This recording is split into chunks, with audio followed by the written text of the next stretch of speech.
তার খুঁটিনাটি নতুন ব্লগে সকলকে স্বাগত। তো চলো আমি সকালবেলা থেকে কী কী করলাম তোমাদের কাছে সবটুকু শেয়ার করব।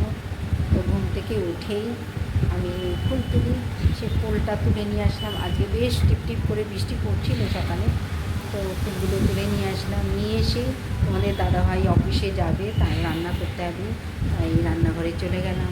বাসি বাসন টাসন ছিল সেগুলোকে মেজে নিলাম, এবার রান্না বসাবো।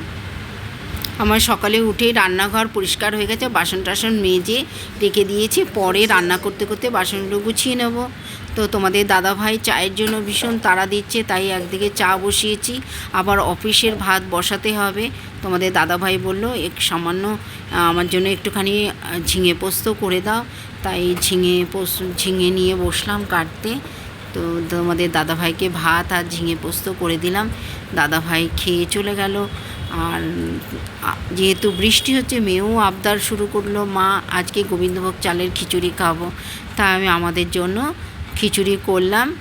আর তারপরে আমি খিচুড়ি করেই স্নানে চলে গেছি। অনেকগুলো কাজা ছিল, সেগুলো কেচে ধুয়ে বারান্দায় মেলে দিলাম, কারণ এত বৃষ্টি হচ্ছে, ছাদে তো যাওয়া যাবে না, সেই কারণে বারান্দায় মেলে দিলাম।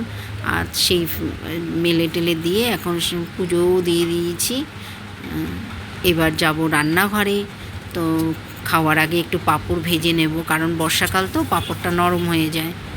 আজকে জানো এত বৃষ্টি হচ্ছিল, তাই দেখো করেছি দুপুরে গোবিন্দভোগ চালের খিচুড়ি, আর দেখো পাঁপড় ভাজা আর ডিমের দেখো ঝুড়ি।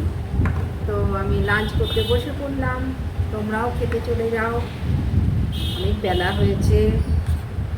আবার তোমাদের সঙ্গে আবার পরে দেখা হবে।